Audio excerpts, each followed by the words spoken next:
last night. This video, this video is in total tribute dedication to Brett. Brett, probably most of you, if not all of you, don't know who he was. He was a really cool dude, really cool guy.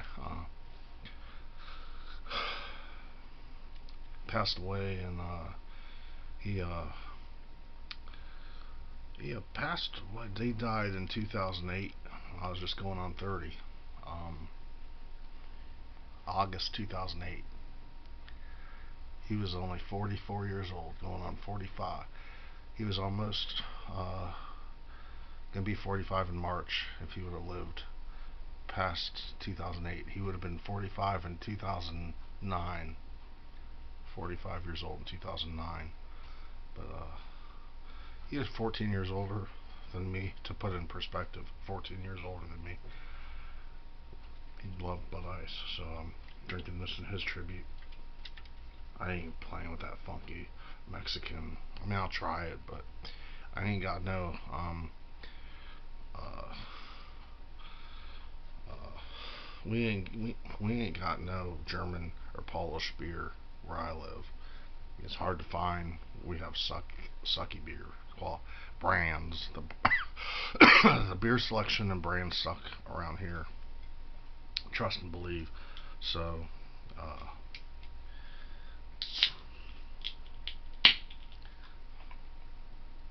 cheers to Brett.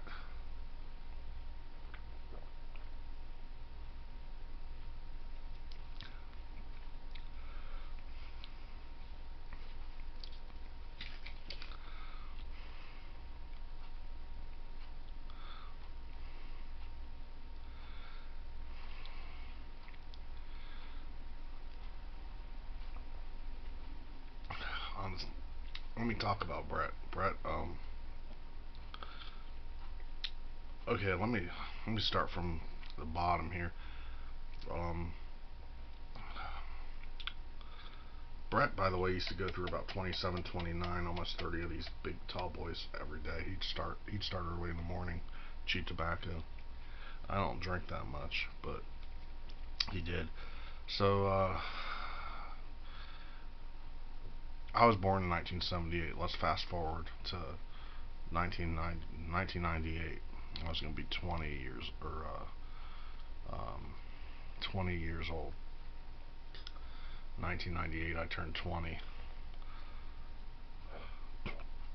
So basically, my mom, her dad passed away. I call him my papa. He passed. I was in Israel on a religious trip. I was forced to go there, even though I'm a mixed mod. I'm half Jewish, Catholic, and Italian, mostly Italian. I was forced to go to Israel out of high school, pretty much. I had the choice to go to Toro College in Canada, and it didn't work out. So I ended up having odd jobs and tried to make it on my own, and worked in a warehouse. Ended up going to community college. My whole life was pretty a blunder and a flop, and um, pretty much a disaster.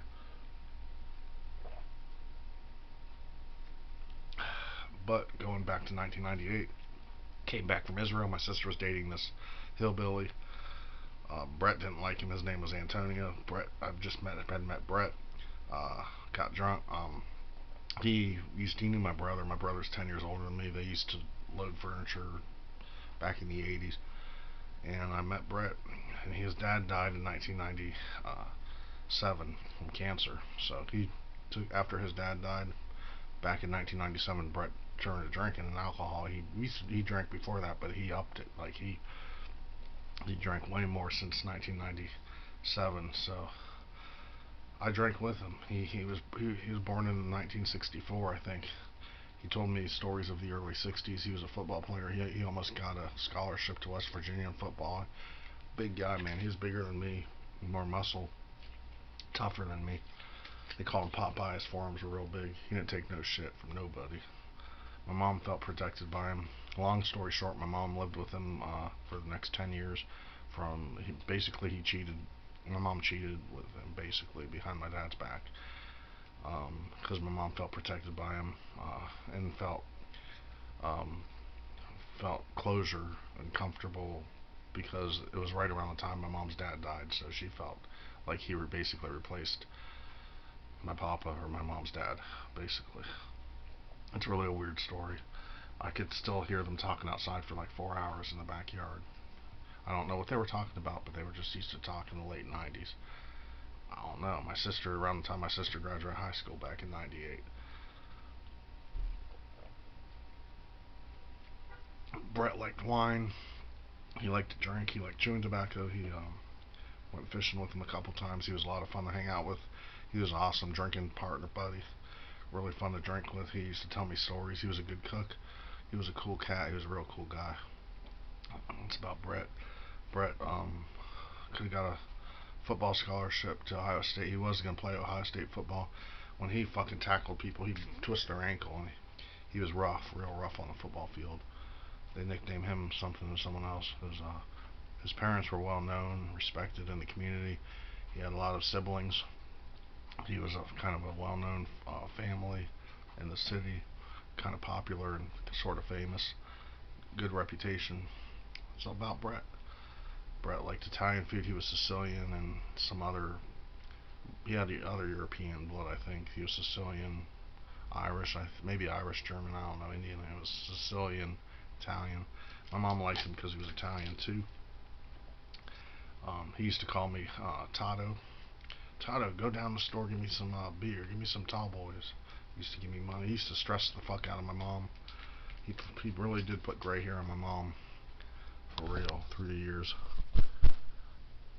But my mom kind of felt sorry for him, and my mom supported him, took him in, and my mom cared about him, and my mom liked his mom. My mom liked Brett's mom. She got along with the family. They used to have Thanksgiving, different thing. He was a Cowboy fan, by the way. He loved the Dallas Cowboys. That was his team.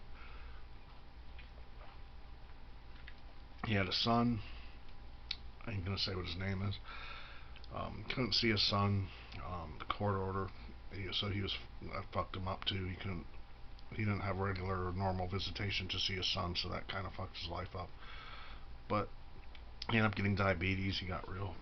Stomach got real fucking big. He had like 8, 9 different medical problems. And he used to eat ice cubes. Used to get so drunk. My mom used to give him ice cubes. He'd fall down the steps, not know how he got down there. I ended up living with his sister when he died, and shit you not, there must have been about over 250, at least 300 people at the funeral. People I never even met before.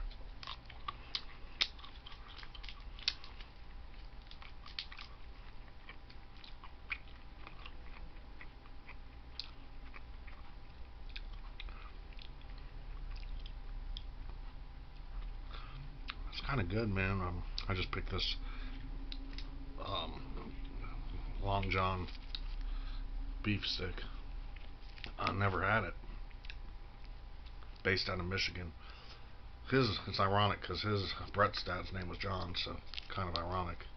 John, kind of cool, pretty okay. It's not bad.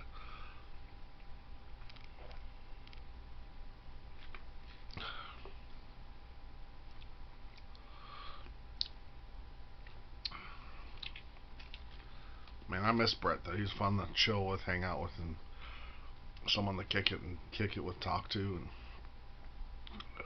shoot the breeze.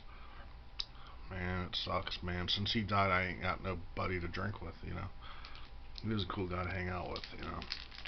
He used to he used to tell me stories from the '60s when he was a kid. And man, he used to entertain me with his stories. He'd stay up later than me and keep drinking, and I'd be in bed, passed out. And this is when I was in my 20s, and I was 29, like right before I turned 30, he died.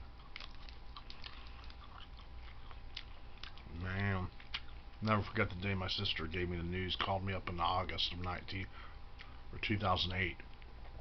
My sister called me. I was living at my dad's. Sister called me. I was sitting on the couch. Ding, blah, blah, blah, blah, ding. I answered the phone. Sister gave me the news. She's like, you know what? Brett died. I'm like, what the hell? I had a feeling it was coming.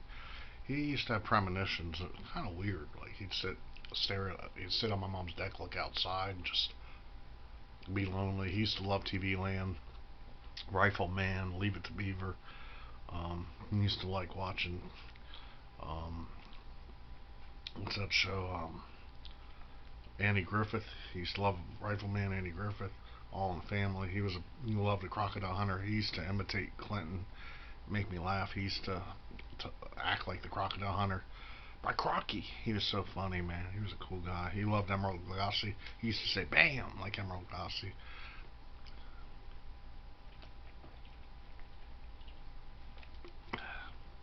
Dude's been in over 28 street fights in his life. Real talk. Didn't take shit from nobody. He was a very street smart. Very street smart. His neck was like almost four times the size of my neck. Like, big fucking dude, man. He bench pressed like back in his prime, in his heyday. He probably bench pressed about 410 pounds, 390, 400 pounds. He used to squat like 800 pounds, I think. He had like a gym in his fucking garage. He used to fucking pump iron and eat like yeast and peanut butter to get big.